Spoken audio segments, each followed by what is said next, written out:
Prior to tonight's meeting, we'll have an invocation offered by Commissioner Waddington, followed by the Pledge of Allegiance. God our Father, as we gather this evening for this meeting, give us the guidance and wisdom to make the proper decisions. Amen. Amen. Pledge allegiance to the flag of the United States of America and to the republic for which it stands, one nation, under God, indivisible, with liberty and justice for all. Mr. Haberger, will you call the roll? Mr. Harris? Here. Mr. Murray? Here. Mr. Brady? Here. Mr. Klein? Here. Mr. Meisner? Here. Mr. Waddington? Presser's caring for an ailing parent this evening, and I've asked our law director to kind of do double duty and manage the roll call, so we will suffer through that this evening, I can assure you. I would ask you all to keep Kelly and her mom in your thoughts for a speedy recovery. Commissioners, you have before you the minutes from our meeting of February 24th, 2020. What is your pleasure? Actually, before we get into that, is there any motion to excuse Mr. Poole? Oh, so Oh, moved. yeah. So moved. Second. Discussion? Mr. Poole is excused. Commissioner, you have before you the minutes from our meeting of February 24th, 2020. What is your pleasure? Mr. Chairman, Commissioner I Waddington. move that we accept the minutes of the February 24th meeting and dispense the formal reading. Second. Been a motion and a second. Discussion. Without objection, the motion will be approved, and hearing no objection, that motion is approved. We'll begin tonight's meeting as we customarily do with audience participation on items on our agenda only. And I would ask that you step to the podium, identify yourself and your address, and hopefully keep your comments to less than 5 minutes. Thank you, Mr. Mayor, staff. Tim Schwanger, 362 Sheffield Way, Sandusky. I just had a agenda item here that I had a question on, which would be, there's going to be a public hearing tonight on the 2020 budget. There is. Would that be the time to discuss the budget then? Yes. All right, thank you very much. Sure. Any other audience participation?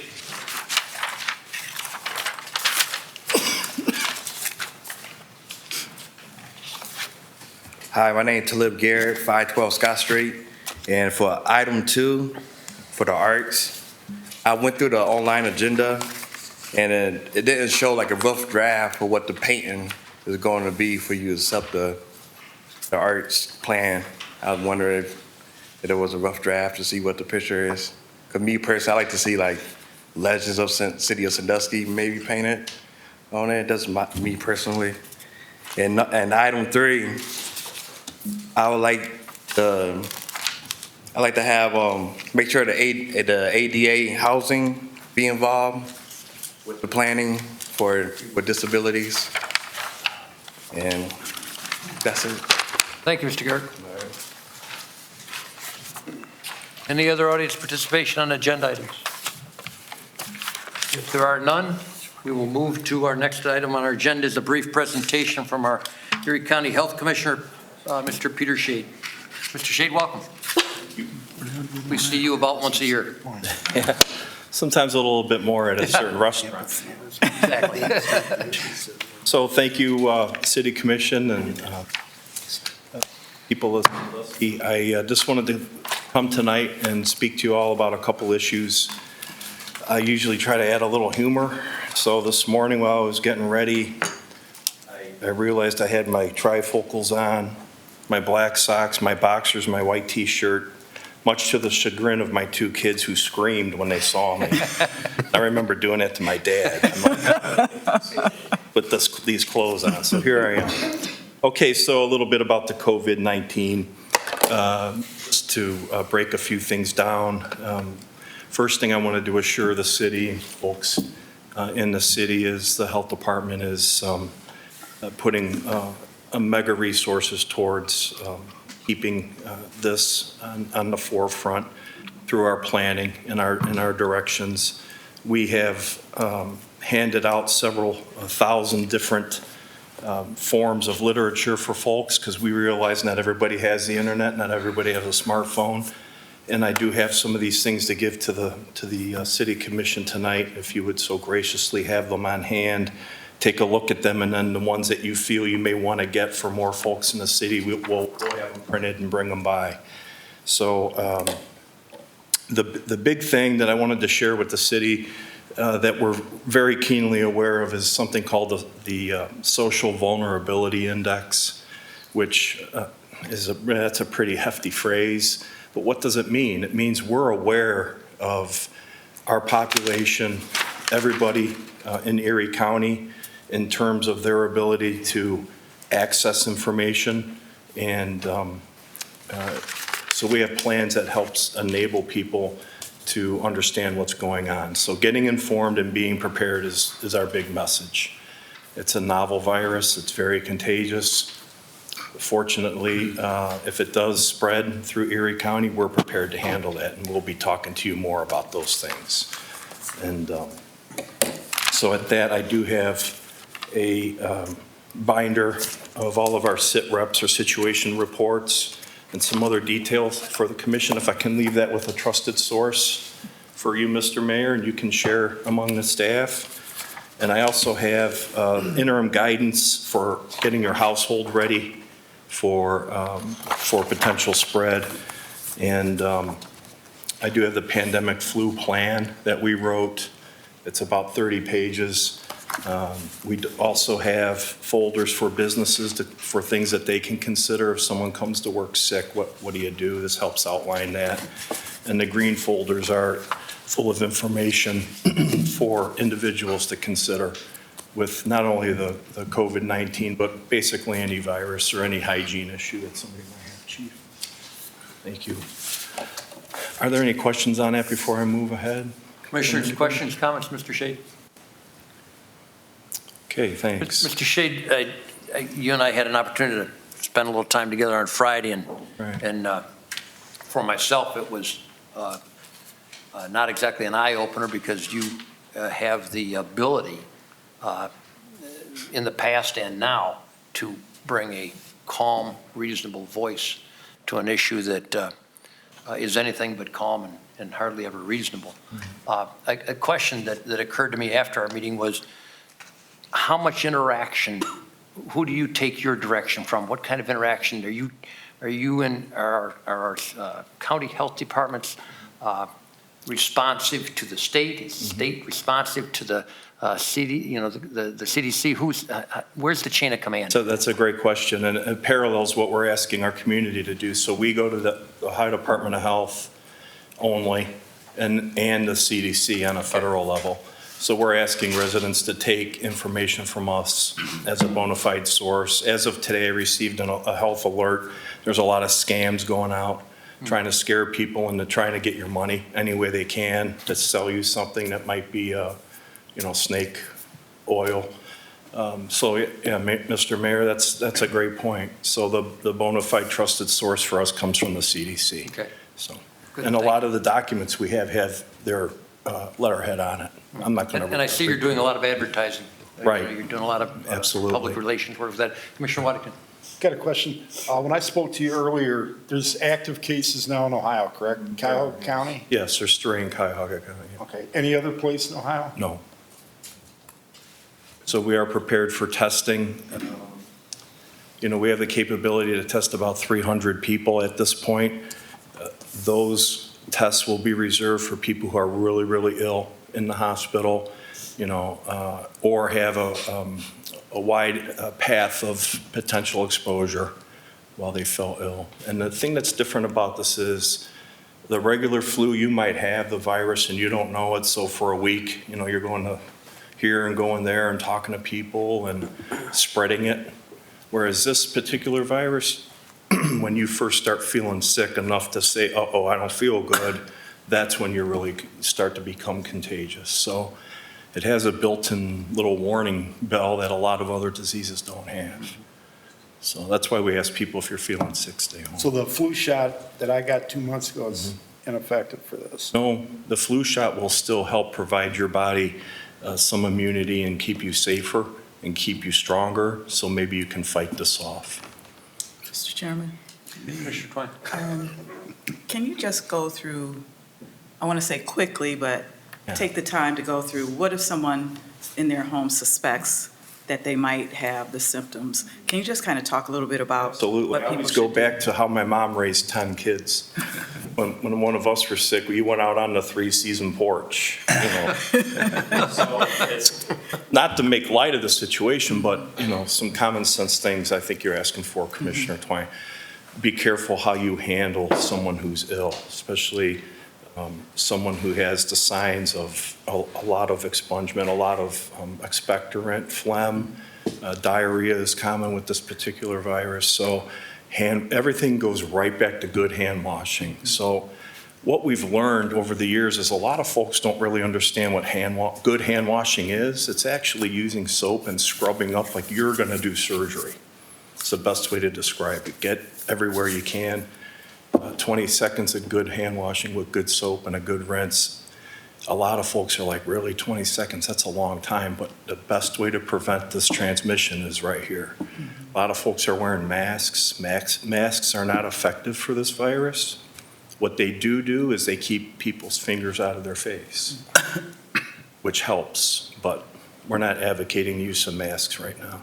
So in the home environment, try to isolate that person who might be ill within reason. I wouldn't put them in the three-season porch, but be cognizant of their care needs, and you can't afford to get it from them. So keeping the sheets clean, making sure you have Kleenex, or, you know, we use toilet paper instead of Kleenex if you don't have the money.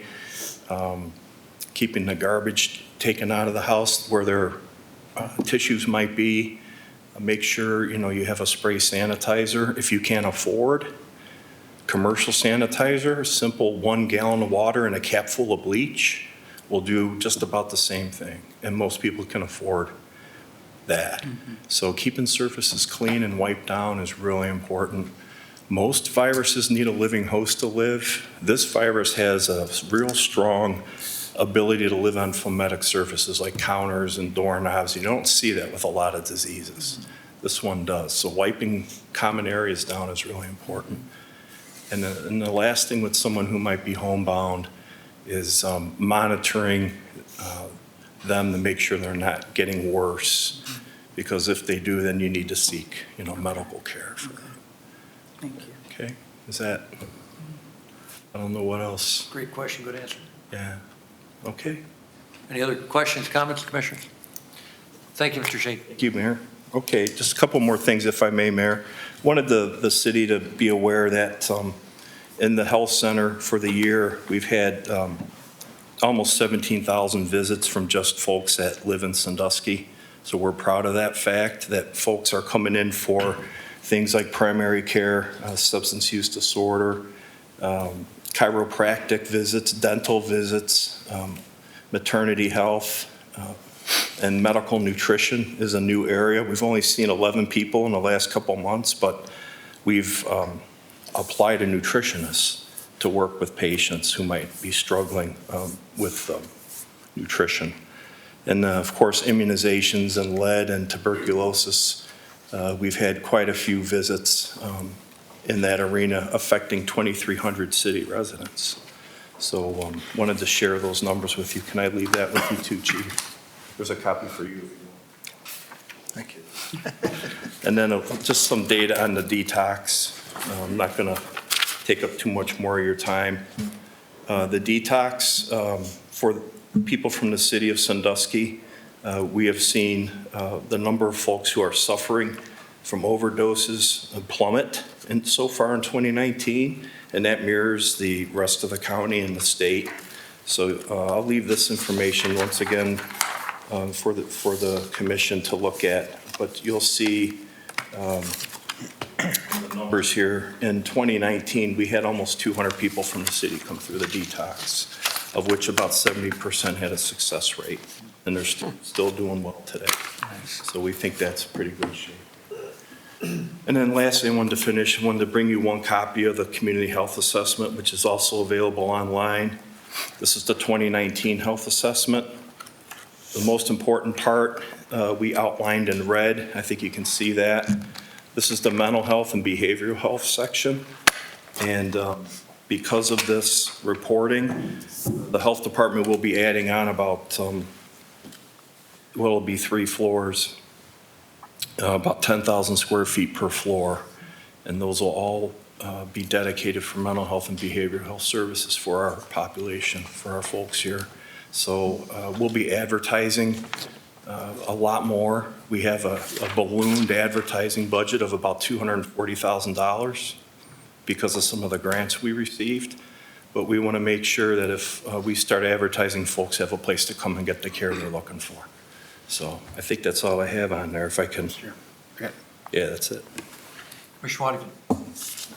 Where's the opiates at now? Is the needle moving, getting better Getting better. overall? Because I read a couple national papers that it seems like it's getting better. The doctors aren't prescribing as much. There's a lot of reasons why, Dave. A lot of that is the prescription limitations. A lot of it is more resources in a lot of communities for people to go to. A lot of it's education.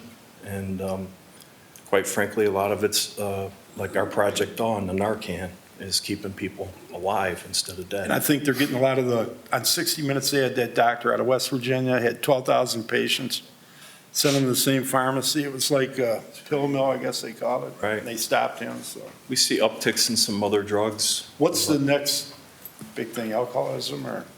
Well, right now, methamphetamine's big again. That's still big. Wow. Yeah, because it's no longer developed in a lab. It's done differently, much more mobile, using 5-gallon buckets or pop bottles. Wow. It's always a challenge. One thing cleans up, and the other one's standing there for the fight, right? Okay? Thank you. Commissioner, additional questions, Mr. Shade? If you ever have any, just, let me know. Thanks, Mr. Shade. I think we all used to view perhaps the health department as a safety net, for maybe the underprivileged or disadvantaged, but you have very quickly in the last decade under your leadership become essential services. Appreciate that. Thanks for what you're doing, and Appreciate thank your that. staff for what they're doing. Anytime, open invitation, come on out and take a look. It's impressive. Thank you. Friday, it's impressive. Thanks. Thank you. Thank you. Thanks. Thanks, Pete. Next item on our agenda is a public hearing on our fiscal year 2020 budget. And that public hearing is going to be directed by our finance director, Michelle Reeder. As this is a public hearing, there'll be an opportunity for questions and comments by both the public and commissioners at the end of it. Ms. Reeder, the floor is yours. Thank you, Mr. President. It's been an exciting 2.5 months here with the city. We've again been able to present a balanced budget. We're going to keep revenues hopefully going in a positive direction, and we're going to keep expenditures in check for the year going forward. I don't know. Did you, through the commission president to the commission, the only thing I can say about the budget is, we were very conservative this year. We only added the one new position, which was decided early last year, which is Assistant City Manager Chief Warzak. In addition to that, we've added a large line item for resurfacing in this year's budget, which took almost all of the slack out of the budget because we'd heard loud and clear that we wanted to find ways to expand the amount of resurfacing or street paving that we were able to do in the city. But generally speaking, outside of those two changes and the agreed upon raises, either voted on by this commission or in our union contracts, there aren't significant changes. The good news is we were able to continue to fully fund all of our existing issue 8 programs, including the park program, the tree program, the sidewalk program, our housing program, and the economic development programs. And so we're able to maintain all staffing levels. We're able to continue funding for all existing programs. We've added Chief Warzak to really help provide a lot of oversight and project management skills in the manager's office, and able to add a significant amount into local street resurfacing. So we're happy with the budget. The early revenues that came in this year are strong, and so hopefully we'll be able to overperform. Obviously, there's a lot of things happening out there that could impact that, but we feel really good to where we stand in March of this year as we ask you to consider the budget for 2020. Thanks, Mr. Wutzler. Commissioners, questions or comments regarding the budget? I know it's draft budget tonight. What about retirements going in the next year? What do we got? Certainly, through the commission president to Commissioner Waddington, we're very happy to be able to state that we made a large infusion into the payroll stabilization fund. Currently, that fund sits at slightly over $1 million. That's the largest it's been. Now, a chunk of that will come out this year because in addition to helping cover our retirement costs, it is also, we have a 27th payroll, which is something that we have roughly, I think, every 10 or 11 years. This happens to be that year. But the Finance Committee and the City Commission has been really adamant that every year as we've had surpluses, that we put a chunk of those surpluses back into payroll stabilization in addition to our general surplus. And we feel really well positioned over the next few years to manage those retirements, but we'll certainly add infusions into that. And I know both Chief Orzek and Michelle, as well as HR, are monitoring what retirements we will have. Some of those, obviously, we can plan for. Others come up more quickly from those who are eligible. But I feel like while we have a lot of pending retirements based on the age of our workforce, we're in a better position financially because of payroll stabilization, because of how we manage the budget to take those. I don't know if Director Reeder wants to add anything to that. No, you are correct. Our payroll stabilization is $1,031,000. So we're in a good position going forward. What a dramatic difference. In my year on the commission in 2011, that fund stood at $150,000. And now we are 10 times that number. Very prudent and very conservative accounting. Thank you. Thank you for doing that, and thank you to the Finance Committee that I think provides a lot of direction and arm twisting perhaps sometimes to make that happen. Absolutely. Commissioners, any questions on the budget? Public audience participation. If we have anyone that wishes to comment on our budget, please step to the microphone, identify yourself, and share with us your thoughts. Thank you, Mr. Mayor. Tim Schwanger, 362 Sheffield Way. Since this is the first reading of the proposed budget, City Commission, I know you all work for a living, but please take the time to dissect this document in its detail. Just 5 real quick items. Under the police department, for the proposed 2020 compared to 2019, we're seeing a $515,000 reduction in wages and benefits, and also a $212,000 in outside contractual services. And for 2019, the city paid $60,000 in overtime. They actually paid more than that, but a lot of it was reimbursed back to the city. So that's a concern. Number 2 would be the fire department, which proposed 2019 versus proposed 2020. There's a reduction in proposed wages and benefits of $515,000. And for 2019, $235,000 was paid in firefighter overtime. So maybe it's about time we take a look again. I bring this up every year, that it's time to hire some firefighters instead of paying $235,000 in overtime. And that's not reimbursable. That's a hard figure. For 2020, there's a proposed outside contractual service of $240,000. Not quite sure what that is, and I understand, you don't want to get too detailed in a document because it'll be 1,000 pages. So for horticulture, we're looking at $240,000 for 2020. For outside contractual services, again, is that something that we could be doing in-house if we added maybe 1 or 2 more people to the horticultural department? For the Jackson Street Pier, this seems to be something new. In 2019, for maintenance and operation of the Jackson Street Pier, in 2019, the actual amount was $746. And for 2020, the proposal hops up to $15,000. So maybe somebody could give a little bit of detail on exactly what we're getting for $15,000. And lastly, for the city manager's budget, we saw an actual in 2019 of $163,000.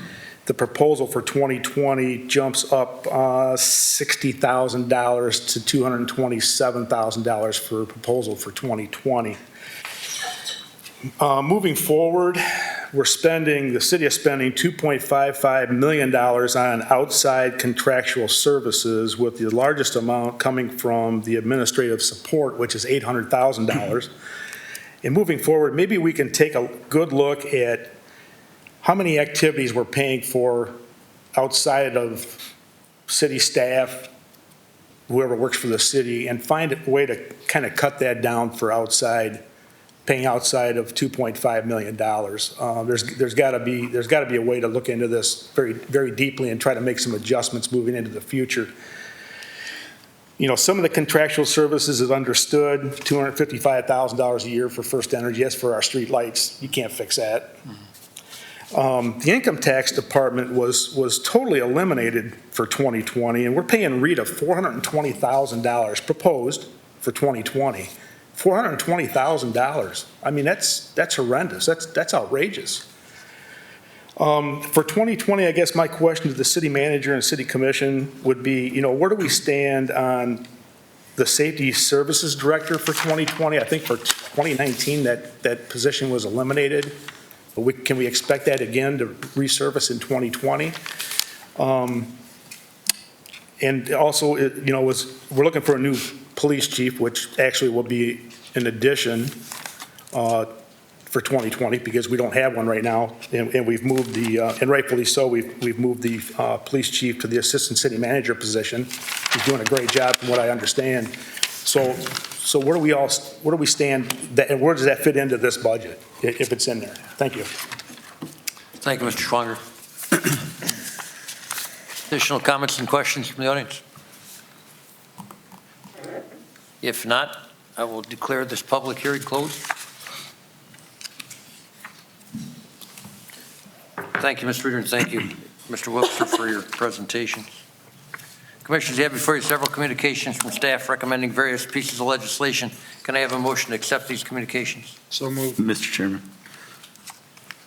Commissioner, can I ask that item K be taken off and put on the regular?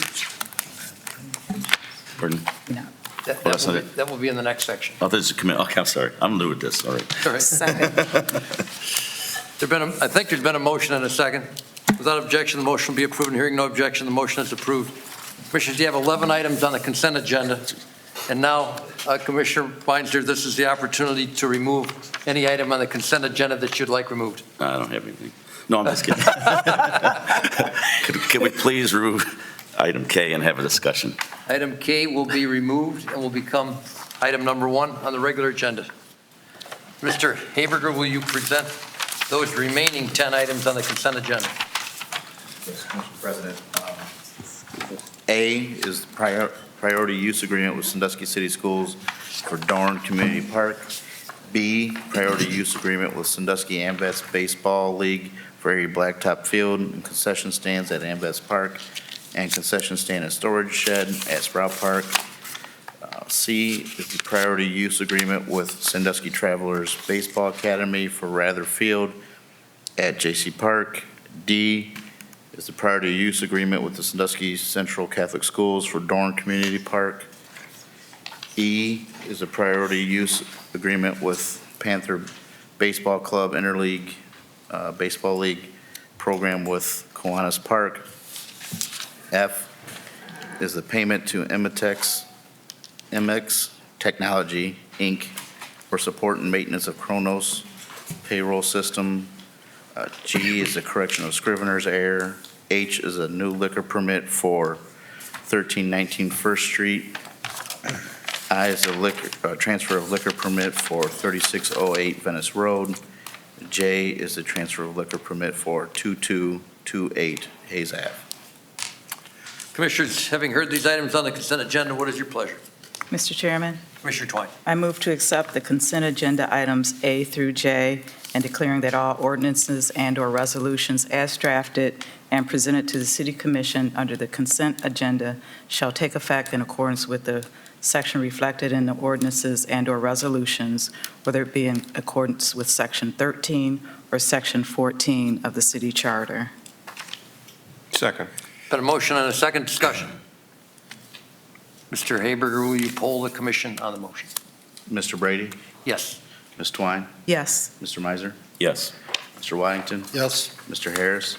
Yes. And Mr. Murray? Yes. Now on the ordinances, new liquor permit, and the transfer of liquor permits. Mr. Brady? Yes. Ms. Twine? Yes. Mr. Meinzer? Yes. Mr. Waddington? Yes. Mr. Harris? Yes. Mr. Murray? Yes. Those ordinances, liquor permits, and transfer of liquor permits are passed.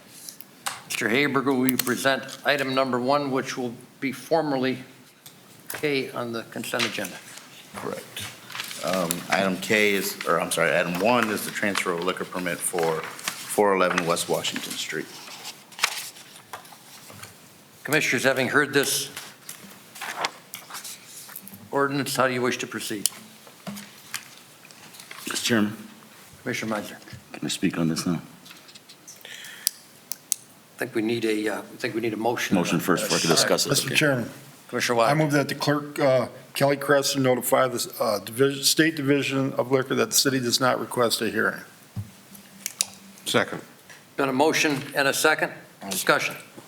Now, Mr. Meiser. Mr. Chairman, okay.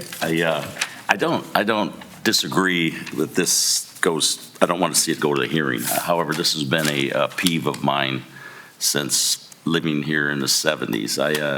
I own a home on Lawrence Street, and it's the nicest house I've ever lived in, and I completely redid it. It took 10 years. However, it was West Washington Street right behind there on Lawrence. It was a borough house. There were some great homes in that block. And there were a couple murders one summer. It was an armed robbery. The people were hiding in my garage.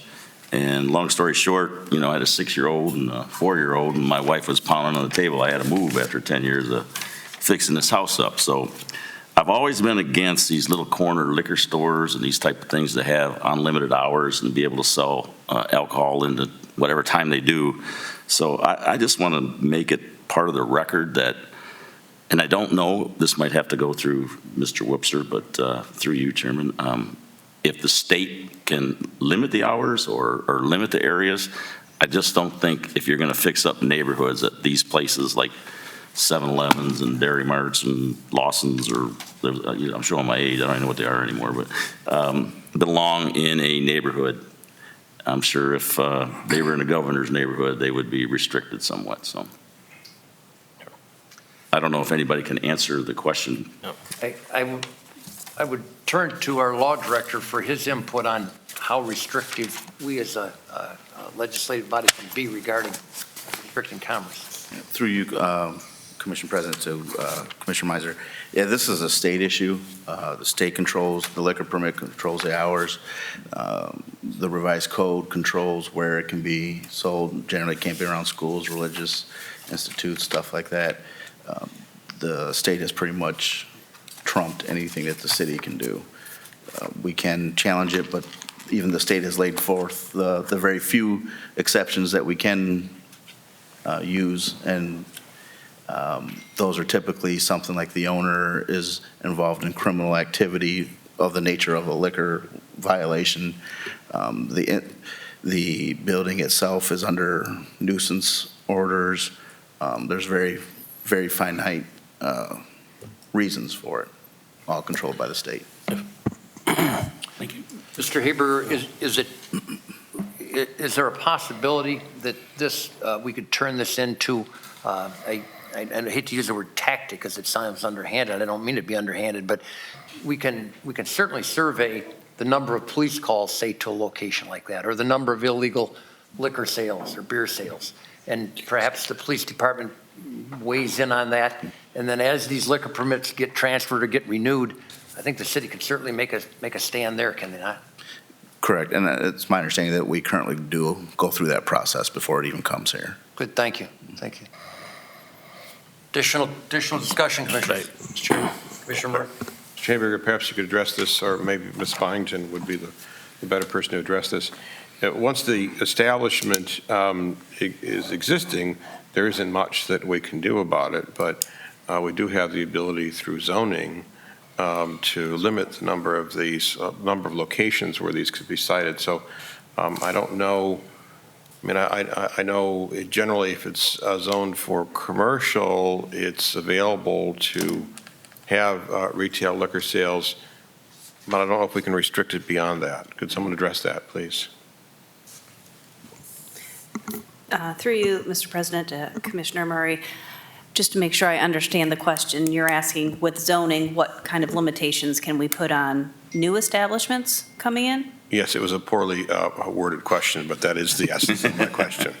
Thank you.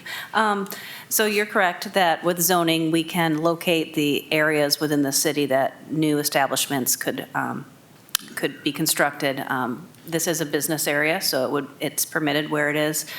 We don't have control over the liquor license portion of it. So as Law Director described earlier, that's totally a state It's a state license, we don't have any control over it, so we can't limit the hours or anything of that nature. So as our code stands right now, anything that's zoned business and some commercial as well would allow these establishments. So unless we change our zoning, these would be allowed to go in as long as they meet site plan approval for new construction. Understood. Thank you. Mr. Chairman. Commissioner Waddington. Mr. Murray, I think you were on commission when I was in 08, 07. Oh, and we that had was a the long time ago, Okay, yeah. well, I take my fish oil.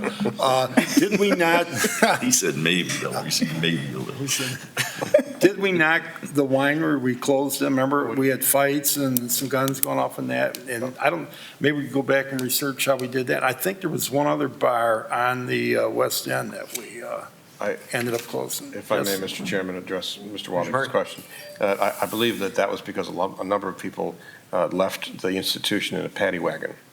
And it had gotten to the point where we were able to make a case to the Ohio Division of Liquor Control that establishment should not be reopened, and I think they eventually went along with that. And then, if I could do a quick follow-up, wasn't there one on the west end? I vaguely remember Jesse's Hideaway, I think it was called. Does that ring a bell with you? No, sir. Okay. I went in there a couple times, but they had them getting close. Okay, all right. Commissioner Waddington, any other exploits you'd like to share? No. Okay, that's enough of that. Mr. Haberger, will you poll the commission on the motion, please? Mr. Brady? Yes. Ms. Twine? Yes. Mr. Meinzer? Yeah. Mr. Waddington? Yes. Mr. Harris? Yes. Mr. Murray? Yes. And now on the transfer, I guess. We need a vote on Actually, the transfer. That's it? that was it. Done? Good, it's done. And now move to what used to be item number 1. Mr. Haberger, will you present that item? Formerly number 1. Yes. This will be the adoption of the calendar year 2020 budget. Commissioners, having heard this ordinance, how do you wish to proceed? Mr. Chairman, Commissioner Waddington. I move that this ordinance is passed at first reading. Second. Been a motion and a second discussion. From the heavy discussion we had during the public hearing, I guess you got all your questions out of the way then, didn't you? Mr. Haber, will you poll the commission on the motion? This would just be on the ordinance. So, Mr. Brady? Yes. Ms. Twine? Yes. Mr. Meinzer? Yeah. Mr. Waddington? Yes. Mr. Harris? Yes. And Mr. Murray? Yes. That passes on first reading. Mr. Haber, item number 2. Three. Technically, item number 3 would be Now the number adoption of the 2020 Public Art Work Plan. Commissioners, having heard this ordinance, how do you wish to proceed? Mr. Chairman, Commissioner Meinzer. I move that this ordinance be passed in the first reading. Second. Been a motion and a second discussion. Mr. Chairman, Commissioner Murray. there was a question asked during the public participation section about wanting to see or desiring to see more particulars about the artwork, if I understood the question specifically. And I did serve on the Arts Commission for a period of time after it was initially created. And the objective of this commission is to have the Arts Commission make those decisions in concert with the artists themselves. I think that we as a body are poorly equipped to make those decisions. And one of the reasons that we created the Arts Commission was to make sure that people who have a real proficiency and interest and dedicated commitment to the arts are the ones involving those decisions. There are a lot of things that I think we do need to have in the political realm, but deciding on particular artwork, I don't think is one that we function at very well. So that was the rationale for creating it the way that we did. Thank you, Mr. Murray. Additional discussion, Commissioners. Mr. Haber, will you poll the commission on the motion? Mr. Brady? Yes. Ms. Twine? Yes. Mr. Meinzer? Yes. Mr. Yes. Waddington? Mr. Harris? Yes. Mr. Murray? Yes, Now on the ordinance. that's the first That reading. would be it. Yep, that's first reading. Item number, what you're going to call number 4, Mr. Haber, I believe, is Yep. that correct? Correct. So item number 4 is an ordinance authorizing and directing the city manager to execute a mutual agreement to terminate the enterprise zone agreement with Renaissance 2 LLC relating to the property located at 131 East Water Street, and declaring this ordinance shall take immediate effect in accordance with Section 14 of the city charter. Commissioners, having heard this ordinance, how do you wish to proceed? Mr. Chairman, Commissioner Waddington. I move for the adoption of this ordinance under suspension of the rules in full accordance with Section 14 of the city charter. Second. Been a motion and a second discussion. Mr. Lasko, this is not a terribly complicated item, but it begs for some explanation, I think. Yes, through you, Mr. President, to the members of the commission. It probably reads a little bit more complicated than it actually is, practically speaking. And if it's okay, I may talk about both pieces of legislation, this one and the next one. But just really quickly, this commission passed 2 tax abatements last July related to 2 properties that Mr. Bob Hare and his partners were renovating on East Water Street. Those tax abatements respectively were 10 years, 75% on the cost of the improvements. Going through his construction plan, he has basically put in a lot of common area amenities that have resulted in the 2 buildings practically being combined, such as shared elevators, et cetera. So Mr. Hare has subsequently combined the 2 parcels. So we had 2 tax abatements with 2 individualized parcel numbers. So we're really just cleaning that up. So what we're doing is we're proposing to terminate the abatement for the parcel that in essence no longer exists and retain the abatement for the parcel that does exist.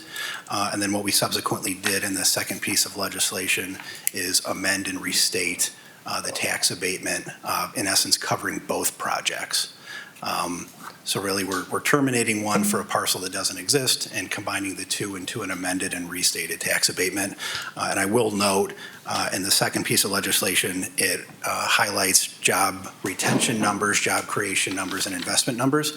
Those have not been altered. That is merely a combination of the 2 agreements into one. So you've melded them into one in one Correct. ordinance? Good. Correct. Killed 2 birds with 1 stone here, I think, Mr. Lasko. Additional questions, Commissioners? Mr. Hager, will you poll the commission on the motion? Mr. Brady? Yes. Ms. Twine? Yes. Mr. Meinzer? Yes. Mr. Yes. Waddington? Mr. Harris? Yes. And Mr. Murray? Yes. Now on the ordinance. Mr. Brady? Yes. Ms. Twine? Yes. Mr. Meinzer? Yes. Mr. Waddington? Yes. Mr. Harris? Yes. Mr. Murray? Yes. That ordinance is passed. Mr. Haberger, item number 5. Item number 5 is an ordinance authorizing and directing the city manager to enter into an amended and restated enterprise zone agreement with Renaissance 2 LLC relating to the property located at 125 East Water Street, and declaring that this ordinance shall take immediate effect in accordance with Section 14 of the city charter. Commissioners, having heard this ordinance, how do you wish to proceed? Mr. Chairman, Commissioner Meinzer. I move for the adoption of this ordinance under suspension of the rules in full accordance with Section 14 of the city charter. Second. Been a motion and a second. Discussion. And I think Mr. Lasko covered this in the last ordinance. If there's no further discussion. Mr. Haberger, will poll the commission on the motion? Mr. Brady? Yes. Ms. Twine? Yes. Yeah. Mr. Waddington? Mr. Harris? Yes. Mr. Murray? Yes. Now on the ordinance. Mr. Brady? Yes. Ms. Twine? Yes. Mr. Meinzer? Yes. Mr. Waddington? Yes. Mr. Harris? Yes. Mr. Murray? Yes. That ordinance is passed. Mr. Haberger, item number 6. Give me a second.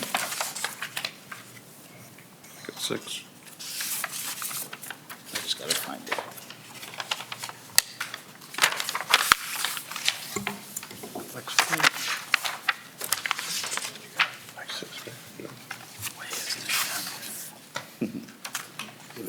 I'm looking for the wording of the actual ordinance, and I'm not finding it in my packet. So, let's just go over this.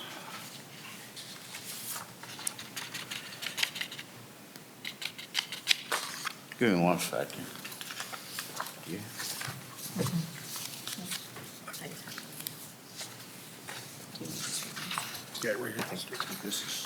Yeah, but this has more than that, but we'll just go with what's in the packet.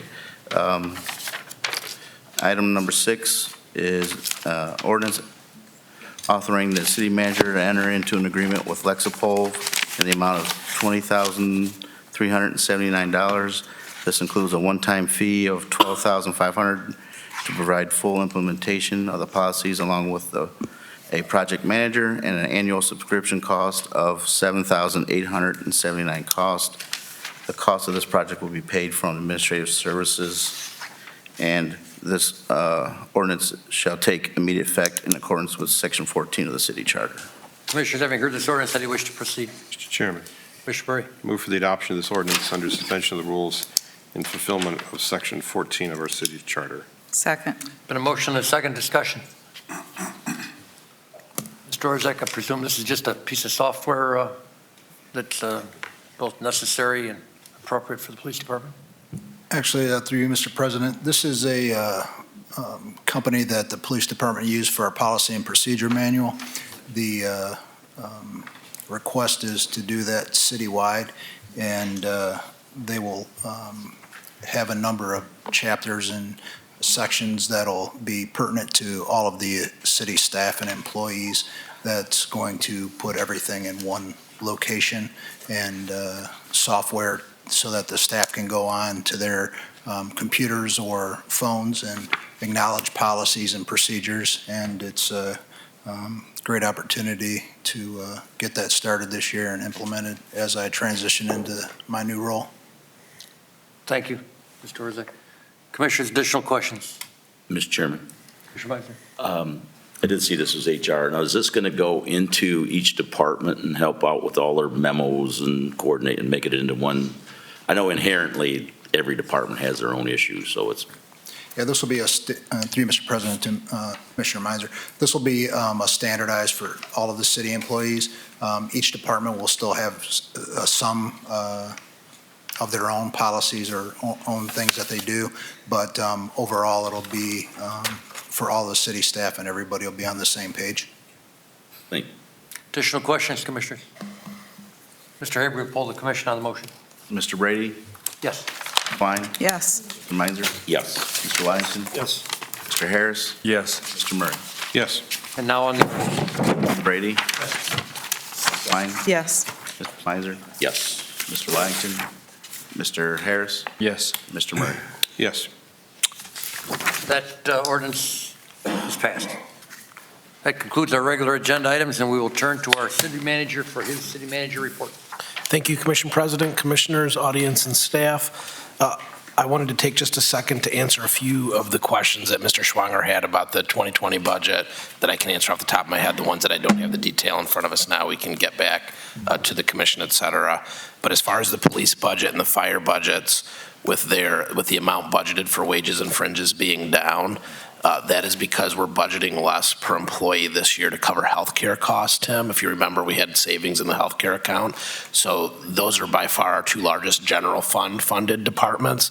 And so the new formula for how much per employee they pay in for healthcare is down, which has caused those to go down. And then in addition to that, just the other one, you asked about the safety service director position and also the budget in my office. The assistant city manager position is the addition, and there will not be a safety service director now that we have the assistant city manager position. So the safety service director position will go away. But the assistant city manager position will be absorbed in our budget, and that's a partial year this year because Chief Orzek is splitting time between the police chief position and assistant city manager. But in future years, while we continue to have that position, that will be reflected in my office, which is why that is up. The rest of these are a little more detailed than I had in front of me tonight, but we'll be happy to answer those over the next few weeks. So with that, I'll transition to donations. First, a donation of $500 was received from Erie County Community Foundation to be used to purchase transit tickets for underprivileged residents during winter months. I'd ask for a motion to accept that donation. So moved. Second. There's been a motion and a second discussion. Without objection, that motion will be approved, and hearing no objection, that motion is approved. Second, the following donations were made during Midtown Supper Club's family and fundraiser nights on Tuesday, March 3rd and Wednesday, March 4th at Halo Live in downtown Sandusky. And I had a chance to attend that, as I know several other staff and commissioners did, and that was a really inspiring event. And I want to commend everybody both inside the city's recreation department and also the many partners that came to make that together, including some of the folks that I'll mention tonight. First, Sean Patrick Thomas Daly of Halo Live donated the use of the space for the beginning beginner program and the dinner nights. Leah's Kitchen donated space for the advanced program provided through a grant from the For Love With Love charity. Tables and chairs were donated by New Day Rental and Men of Action Ministries. 38 individuals made donations totaling $1,967, and in total with various raffles, over $2,300 was raised during the 2 dinners, with proceeds going to the City of Sandusky Rec Department's Youth Scholarship Program. So I'd ask for a motion to collectively accept those many donations. So, second. Motion and a second, discussion. Without objection, that motion be approved, and hearing no objection, that motion is approved. Thank you. Moving on to new and old business, starting with police. Lieutenant Dawn Allen will be attending the FBI National Academy in Quantico for 10 weeks of leadership training courses through the University of Virginia.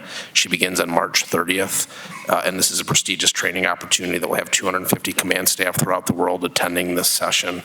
Lieutenant Allen has been on a 6-year waiting list to attend. She's very excited to attend and bring back the skills she learns through the training, so congratulations to her. Also for Public Works, the contractor on the Jackson Street Pier plans to begin pouring concrete over the next 2 weeks, weather permitting. And the landmark for many boaters, the abandoned water tower on the chaussee, has been removed, and the contractor is working on the substructure. The project will be complete in the spring. Also, the contract for the West Side Utility Project anticipates mobilizing in mid-April to begin work at the Edgewater intersection so they can be off Venice Road by Memorial Day. Moving on to community development, the Economic Development Incentive Committee, the March 10th meeting has been canceled due to lack of applications. The next regularly scheduled meeting will take place on Tuesday, April 14th at 1:30 p.m. in the Commission chambers. Also a notice related to high grass and weed cutting. Per section 531 of our codified ordinances, no owner or occupant of real property within the city shall permit their grass or weeds to grow above 8 inches in height. The city published the annual required notice in the Sandusky Register on February 28th, 2020, notifying all property owners of the grass cutting ordinance and the future steps the city will undertake to ensure compliance with applicable codes. Also, the City of Sandusky has recently entered into an MOU with Vacation Land Federal Credit Union for the purpose of providing products to at-risk and underserved families and households. Vacation Land was recently named a community development financial institution and is applying for $1 million in grant assistance from the U.S. Treasury. If awarded, those funds will be utilized to provide financial coaching and workshops to and loan products to disempowered households. Products to be offered include small personal unsecured loans, second chance auto loans, and refinancing of households who have predatory mortgages and interest rates. As part of this MOU, the city will be responsible for promotion of the programs and services offered by Vacation Land and has no financial obligation of any kind. We'll update the commission community once it is determined whether Vacation Land is successful in receiving those grant funds. And then finally, the Planning Commission has been rescheduled for Wednesday, April 1st at 4:30 p.m. in Commission chambers. Among other items, there will be discussion about traffic circulation on Elm and Madison Streets as they relate to the upcoming Warren Street revitalization project. Also, the regular Board of Zoning Appeals meeting is scheduled for Thursday, March 19th at 4:30 p.m. at 240 Columbus Avenue. Landmark Commission is scheduled for Wednesday, March 18th in the Commission chambers at 4:30 p.m. And the Arts and Culture Commission meeting is scheduled for Tuesday, March 17th at 5:15 p.m., also in Commission chambers. That concludes my remarks for this evening. I'm happy to answer any questions. Thank you. Thank you, Mr. Webster. Commissioners, questions for the city manager? No questions for the city manager? You're off the hook. We move to items of old business to discuss. Commissioners, any items of old business? I have an item of old business, and that is this past week, our Charter Review Committee met for the first time in this very chamber.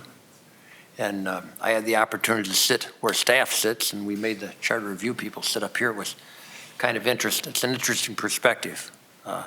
And I can tell you that I came away from that meeting feeling like we have a very gifted group of people that are going to perform this service for us. They've elected a chairperson in Duff Milkey. They've elected a vice chairman in the person of Drew Meredith. So their very first formal meeting will happen, I believe, yet this week.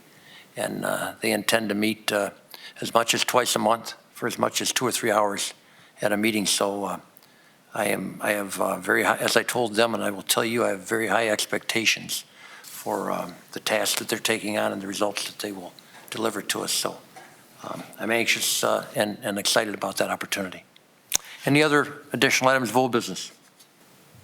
Items of new business? Mr. Chairman. Commissioner Waddington. I met last week with the city manager, Whoopser, and then I stopped Friday at Mr. Murray's office and ran it by him. We currently have two, what I would call pocket gardens in Sandusky. One's the Colorado Cemetery, the other one's on the corner of Monroe and Columbus Ave, I think right by John Fike's house. We have a small, and they're small bee and butterfly pollinator gardens. And talking to the mayor, I don't know if a lot of people, when the oil recession hit and then fresh drinking water is a problem, now we have a problem with supplying food, and that's through pollination. And the decline of the bees is pretty close to 50% in the last 7-8 years.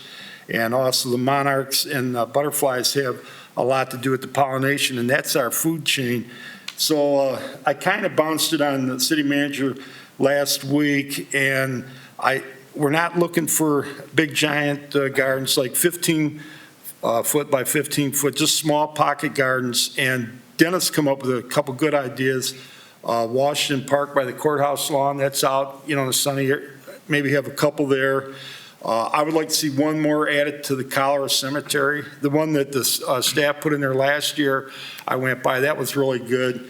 And then possibly we're looking at Central Park and maybe the city greenhouse. And it's bigger than just the pollination, it's a learning thing. And I don't want to, we're all up here, most of us are older, my age anyway, and 20 or 30 years from now, we could have done something. It's time now, I think we draw a line in the sand. Why can't we be the catalyst for the whole area, Erie County, and the rest of the organizations? Like years ago, Dennis, you were with me, we did solar panels. First ones in the area, we did that at the greenhouse. This could be a educational too, and maybe down the road we can get with the St. Mary's and Sandusky City Schools and talk to them about it. But I think it's an awareness thing. I've met with Sharon Barnes. I'm going to have some of the gardens at my house, and I know I've been to your house, Dennis. You've got stuff in your house, for pollinators. And I'll let you take off in the rest here. Was that a motion? Because I'll second it if this is. Yeah, well, it's a motion, but I'd like to hear something from you too. Well, so we've been talking about this, this dialogue's been going on for a year now. And it's just, Mr. Waddington indicates we've lost probably 50% of our pollinator population. There are a lot of things to be alarmed about. This one is terminal. We don't get out of this if we don't have any pollinators. We continue to lose pollinators at a rate of about 5% a decade. So that means we've got about 50 years left. And presumably in the year that you and I have been having this discussion, we've lost another 0.5%. Right. And so, we're just a small city. We can't make a huge difference, but we can make a small difference. And we can also educate our children.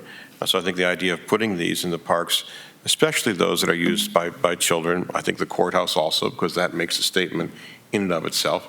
And I think if it would be appropriate for us at some point in time to be able to place one at the 2 new public schools, I think that would be a great idea.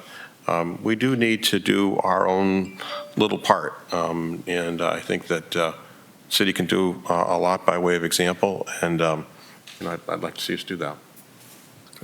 Mr. Chairman, if I may. Mr. Waddington. All you have to do is go down Route 2, and they've got small signs. I'd like to see that in town too, going towards Cleveland, where they have areas do not spray pollinators for the bees and butterflies and that. So I agree with you, Mr. Murray. We're up against a lot, and sometimes as humans, we wake up too late, as far as having something like the resource like this go away. So I just hope we can get out ahead of it. We did the sunflowers last year. We became the Sunflower City is our official plan. I love walking through there in the fall and seeing all the bees and butterflies, and that's a big, vast area that Cedar Point did. So I just want this to complement it, and hopefully residents will pick up on the idea. Commissioner Waddington, what can we do to help you? Where do you need help from which department, and we'll scramble it? Well, if we could, we're early enough in it now. If we could get like 5 parks, or 5 park areas, I guess. They have 15 by 15 foot, just small pocket size, but, I'm not asking for nothing big. Do you have a ballpark idea of what kind of cost we're looking at here? Is this significant? I'm going to talk to Sharon Barnes next week. I talked to her today briefly for my personal stuff for my yard that I'm going to buy. So, Is there something you'd like to put into a motion, or is there? yeah, I'd like to make a motion if Commission would back this, something to look at, and then maybe if we get a little signage or something at each of these while we're doing it, going forward. I was told about $200 to do a 15 by 15, it'd be a couple $100 for that, for the pollinator plants. And then also I'd like to thank Aaron out at Lions Park last fall. I went out there a lot in the weekends to walk around, maybe have a coffee in the morning. It was full of monarchs, full of bees. And that's kind of cool coming off the bay to see that big, dark thing in the sky, and then they come right in there. That was kind of cool, right in our own city. Mr. Chairman, Commissioner Twine. I suggest we go through the horticulturist department. If there are certain parks or whatever that you'd like to see these plants planted at, probably just work through the horticulturist department. Okay. Yeah, I think we've already been down that road. Is there a motion in there somewhere? Yeah, I put a motion that we do these five parks. Did you catch a motion? I'm sorry. What I got out of it was there was a motion, sorry, I didn't mean it. There was a motion to have the city manager look into it, but maybe there was more to it than that. I'll second the motion. The motion then is to have the city manager proceed with looking into establishing as many as 5 of these small parks. And if I can add, Mr. Chairman, I've already got like 3 donors, because that was a concern when I talked to Eric last week, that the cost, it would be about 20 man-hours for each park, roughly, they figured, to get it started, because it's not like you got to water them every week. They kind of grow on their own. I've done a lot of research on this, believe me. And to involve the horticulture department? Yeah. I believe there's a motion, and I believe there's a second. Discussion? Through the commission president, Commissioner Waddington, I think this is a great idea. Dave has done a lot of research, and he has shared a lot of that research, and I've seen some of that myself. Myself, Director Klein, and the leaders of the horticultural division met last week, and I think as early this morning, Aaron sent over, and I forwarded along to Dave and Dennis several locations that we think would be appropriate. So we thank you for your leadership on this, and look forward to working with you to continue and hopefully expand a little bit each year so that we can, help reverse this. And I think Dennis makes a great point. The impact that we make, whether it's this or even the election day legislation, might feel small in scope of some of these larger challenges, but if they can set examples and those examples become contagious in positive ways, ultimately you'll see it, and hopefully we can slow down the decline that you mentioned over the next 50 years. So thank you for this. Any additional discussion on the motion? Was there a second? There was a second. I second. Okay, thank you. Mr. Twine, second. You're new to this, aren't you? Yep. Me too. I think it's appropriate for us to take a voice vote on this, is not, Mr. Henry? Sure. Will you call the roll? Mr. Brady? Yes. Ms. Twine? Yes. Ms. Meiser? Yes. Mr. That's Waddington? I was going to buy you. I don't even know what he was saying. I'm three steps ahead of you. I forget where I'm at, though. Mr. Waddington? Steps ahead. Yes. Mr. Harris? Yes. Mr. Murray? Yes. That motion is passed. Mr. Chairman, Commissioner Murray.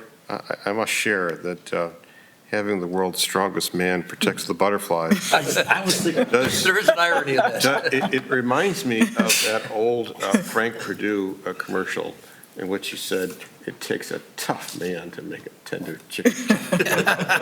Well, now, last time you told me Fernando the Ball. Oh, my. Moving on. Additional items of new business. Mr. Chairman, Commissioner Waddington. we have a Boy Scout here, maybe you want to announce? That's on my agenda. Okay. Mr. Waddington. Don't want to forget the Boy Scouts. Monarchs, butterflies. Under new items, I want to acknowledge we have a visitor in our audience tonight from Boy Scouts of America, Kyle Werner, who is attending our meeting to gain a little knowledge on government meetings and government service and how they work. And he also has an interest in some participation in our Parks and Recreation Department. So I will share with Commissioner Waddington, who is our rep to Parks and Rec, I believe. I will share with him your name, and perhaps you can have some discussion with Kyle and with his father, who I believe is sitting next to him, Andrew. Thank you for being here tonight. Any additional items of new business? Hearing none. Through you, Mr. President. Michelle. I gave you guys all information on the water and sewer bills and processes that we're looking at. It's possible legislation coming down the road. Kind of just want to make you aware of it. We talked briefly about late fees. Currently there is no late fees for our water bills. There's no incentive for our customers to pay timely. When you look at our accounts, basically 70% of our accounts are past due, whether they're 30, 60, or 90 days past due. So implementing a late fee would get people to pay more timely, give them an incentive to pay timely. The shut-off procedure, we would look at remaining that to be as it is. Don't move on that, but look at implementing late fees. And then going down further down the road, possibly in January of next year, looking at no longer billing the rental properties as in sending a bill to a tenant. It would be sending the bill just to the property owner. So that's future legislation going out further. And we'll be working with the law director on those items. Mr. Chairman. Commissioner Waddington.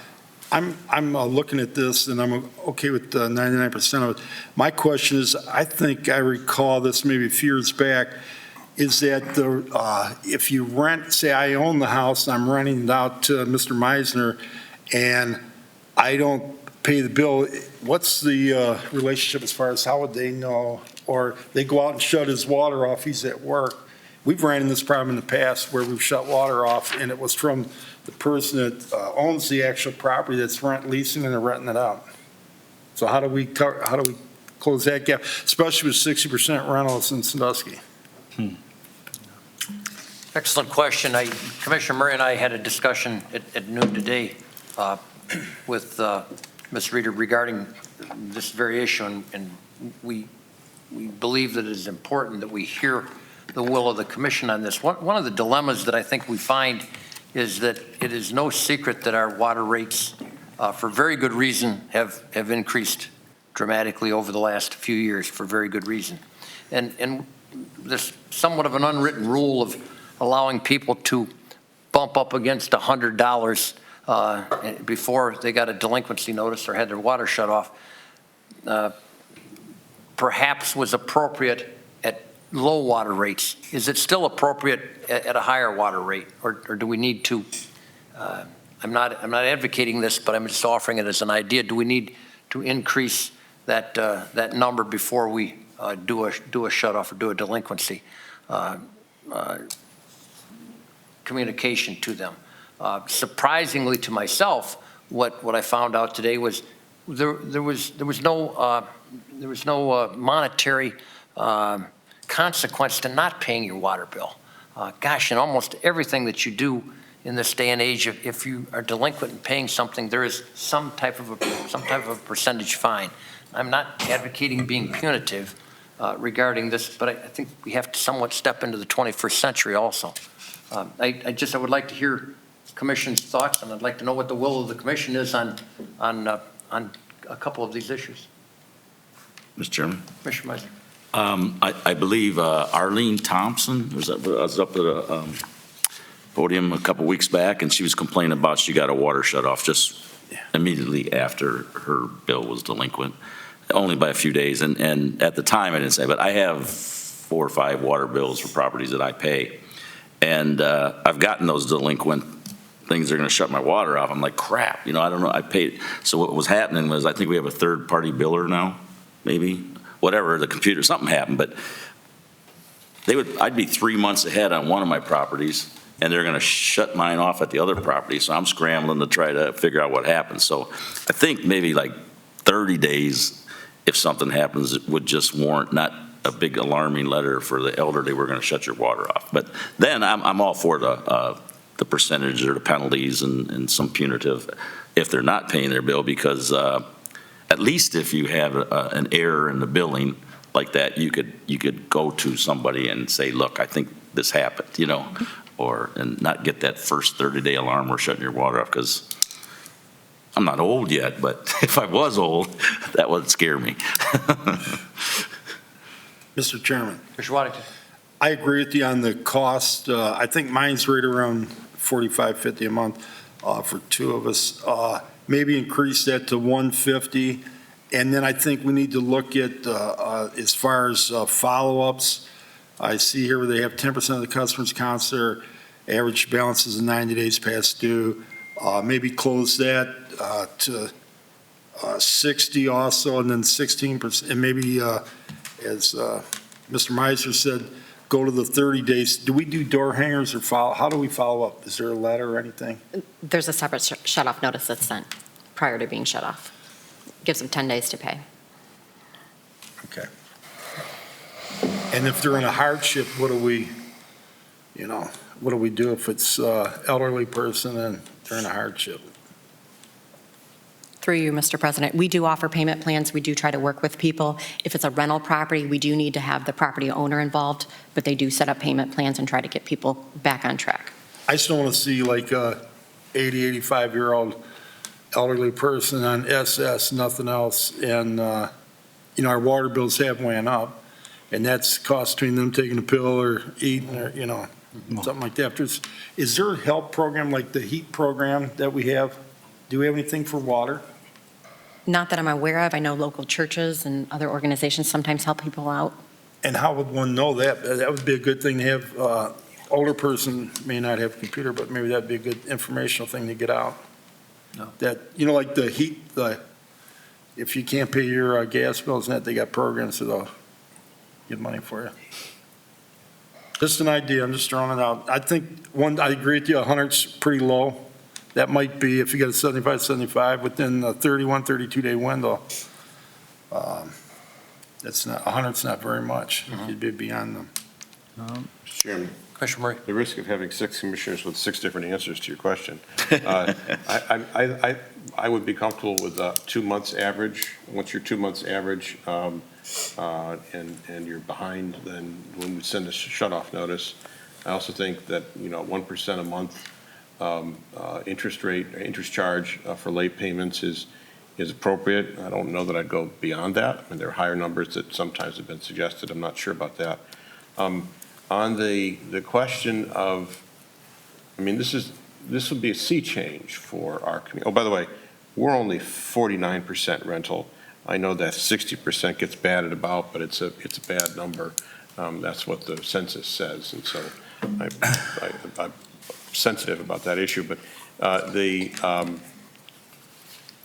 that'd be a sea change for Sandusky. And one of the risks that came up in our discussion today is we have overwhelmingly good landlords, but we have some bad landlords. And we have some bad landlords who, when they do not have a reason to evict someone, and they want to, they simply, if we sent the bill to them, they'd simply have the water shut off, they wouldn't pay it, and the tenant would be forced out. So I don't know how we protect against that. And I know we're just starting this discussion, and I'm not anxious to move too quickly on the landlord-tenant piece until we have a better feel for how we protect those folks from bad landlords.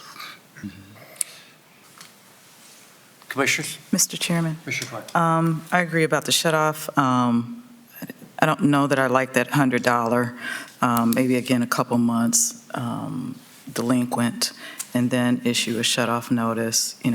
That gives an allotment. Well, at least they've given them a couple months to kind of get it taken care of. And then those with, lower balances are all, if it is $100 or less, those with lower balances, I just don't think, I don't like the cash, the shut-off notices being submitted based upon cash. I think that a couple months would be appropriate. I agree that we do need to look at some type of late fee. I don't know if 10% would be appropriate. I think maybe doing a little bit more research on that as far as what other communities might be doing for late fees. Those are my comments on that. We have gotten 4 different programs now, haven't we? So good luck, Ms. Reeder, on pulling this together.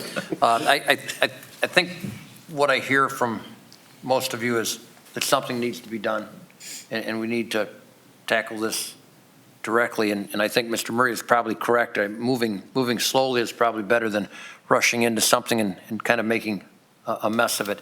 I would like to take the next couple of weeks and have all of us think about this.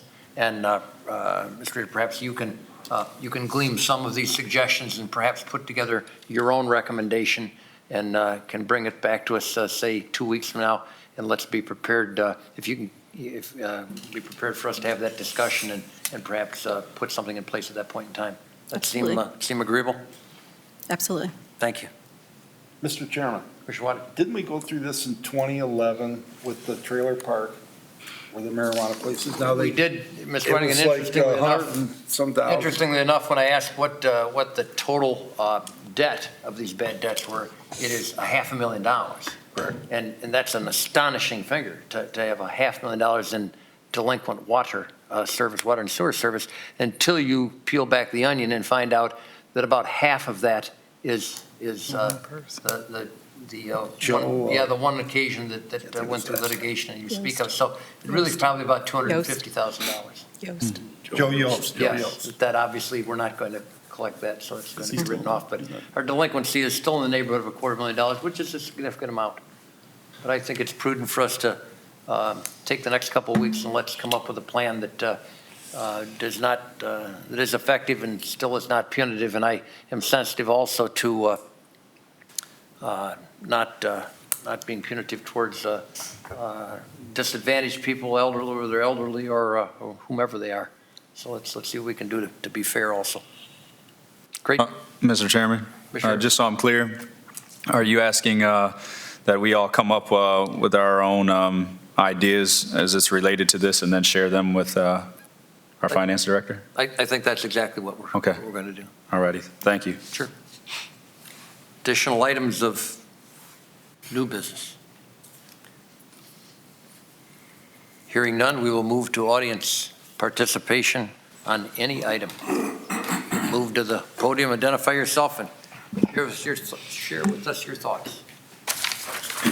Greetings, Mayor, everyone. Tom LaMarca, 206 48th Street. Great timing on this water issue. There's ACH available. I and many people across the country pay all of our debts through the automated payment plan through the bank. And the city of Sandusky wants to charge us $3 or $4 to use the ACH system, which is kind of ridiculous. So why don't you do away with that so that I can add that to my ACH account instead of driving down here and paying it in the little box out front or putting it in the mail. Plus then it's an automatic, it's done, and Mike doesn't have to worry about having a shut-off notice. That's one. Thank you. Glad to hear the concrete's going to be poured on the Jackson Street Pier in the next couple of weeks, weather permitting. Seems like the pier is always weather permitting, though, because today's the first day I've really seen some activity. We're down to 74 days, according to their contract, to have the Jackson Street Pier completed. And that includes that extended time that we've given them to complete that work. 74 days to complete that. And that also includes that building, that $981,000 building that we don't know what we're going to do with. So with all that in mind, I would like that maybe the city commission take a look at the contract and see if there's not a fine or penalty in place on that contract so that they are enduring a $10,000 a day fine or $25,000 a day fine to get that job completed, to give them an incentive to get that building complete. Shoreline Drive, Sandusky Fisheries trying to get their place opened up in the next couple of weeks. I think the date is March 18th, and it is Lent, so they like to sell some fish sandwiches, but people can't get to the place because there's a huge hole in front of it. And I think that you've just about put them out of business, not the commission, but the contractors. And it would be nice if they would step that up and clean it up so people can get down there and enjoy a perch dinner. Congrats to the couple of families, most recently, I don't know their names, that just used the home buyers down payment assist program. So that's a good thing. That's beginning to work, and we're starting to see some good activity. And I think that we're going to hopefully maybe add some additional funds to that to encourage more home buyers to get in and cut that 49% or whatever that number is down and increase the home ownership rate. Thank you. Thank you, Mr. LaMarca.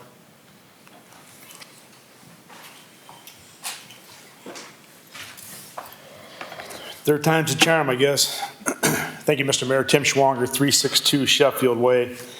I was just sent this press release from the Township of Peely and the Ministry of Transportation from Canada, and it states, please be advised by the Ministry of Transportation of the decision to provide passenger service only from Sandusky to Peely for the 2020 sailing season, which means that anybody from Ohio that might own property on Peely, the only way they're going to be able to get there via car or truck is to drive all the way around to Canada. And the concern is that Mr. Lamarca just mentioned 74 days for completion, which takes us sometime into May.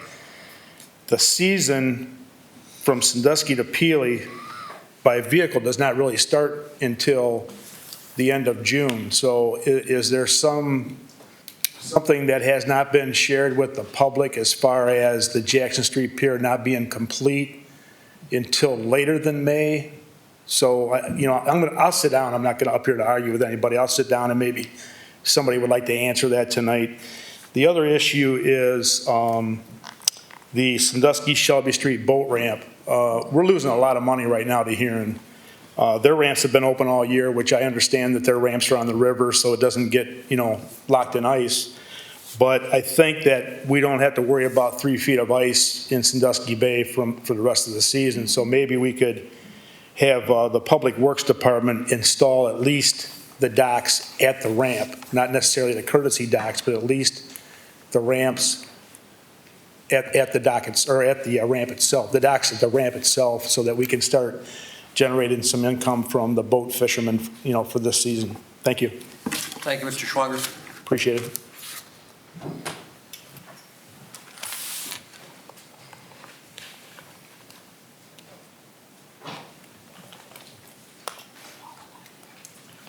Catherine Carter, 5309 Columbus Avenue. I flipped it over.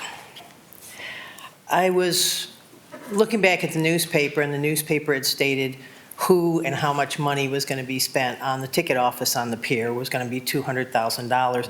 But when they talked about the pavilion, they just stated it was 10% of the budget for the pier, which doesn't have an actual budget, so that was kind of vague. Instead of stating that it's $981,000, which is just under $1 million for that building. It's 80 by 40. My house is just over 80 by 40. It's brick. It has 2 full bathrooms. It has a complete kitchen. I can put 90 people at tables in my house. And I have parking on site that would accommodate that. I don't think replacing my house would cost more than $350,000. I don't know who plans these things, but someone's gouging you.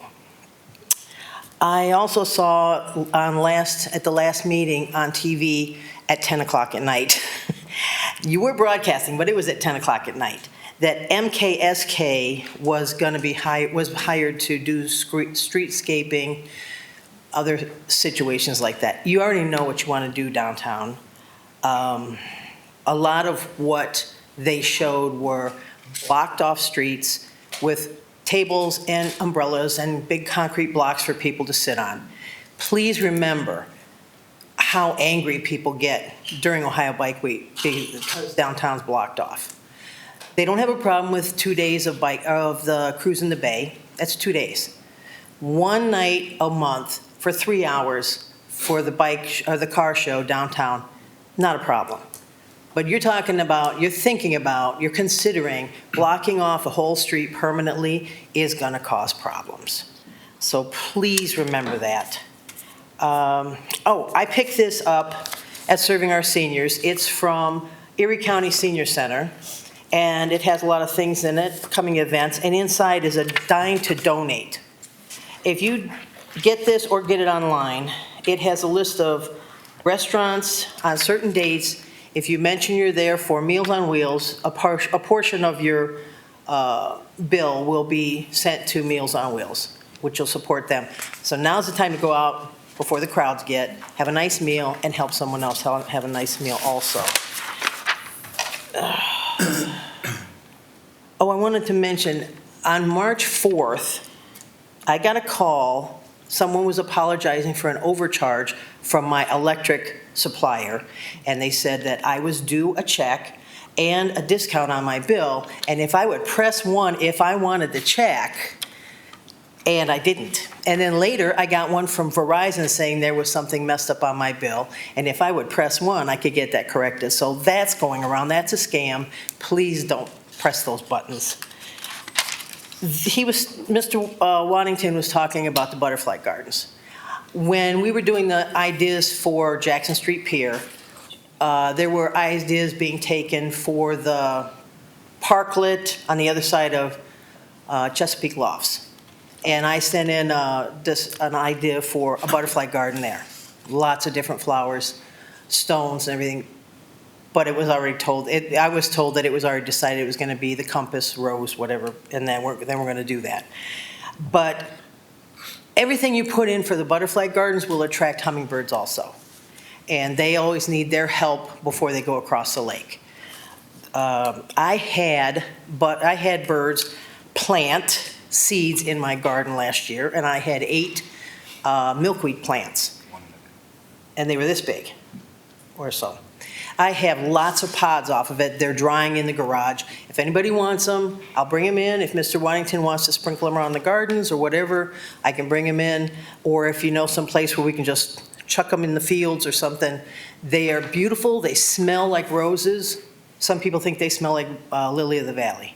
But I'm going to try some different things with them this year so they don't get so tall and maybe they'll bush out. Thank you very much. Thank you, Ms. Carter.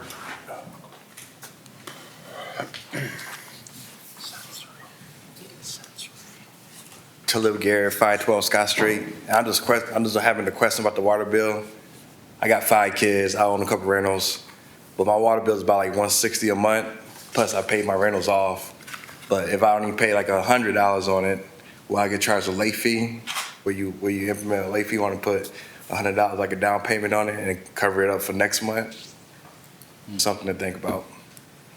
But that's it. We'll get an answer for you for that. Additional questions? If Chairman. Not, Mr. Murray. I did want to share a conversation I had with Mr. Klein earlier with respect to the Jackson Street Pier and the Peely Islander.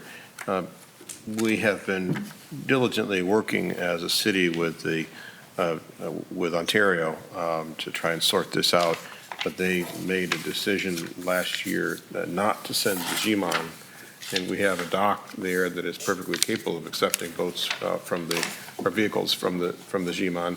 They've delayed utilizing that vessel for another year, and so the decision, the reason that they're not able to accept passenger cars at this point in time, and Mr. Klein is working through to see if there's another solution, but the reason that we're not able to accept passenger cars is they have made that change, and that has the ramifications which it does. So that may cause a 1-year delay, it may cause a couple-month delay in being able to transport vehicles, but that's not something that was caused by the construction project. Thank you, Mr. Murray. And to supplement that explanation, I would be more than willing to share with you that it is my intention to cut a ribbon dedicating both Shoreline Drive and Jackson Street Pier on June the 3rd. So it is my expectation that both those contractors will meet their goal by May the 22nd. That is what that's what my intention is, and that's where I will be on June the 3rd. I hope you all join me. Stop for a fish sandwich. After. Stop for a fish sandwich, exactly. Motion to adjourn. So moved. Adjourn.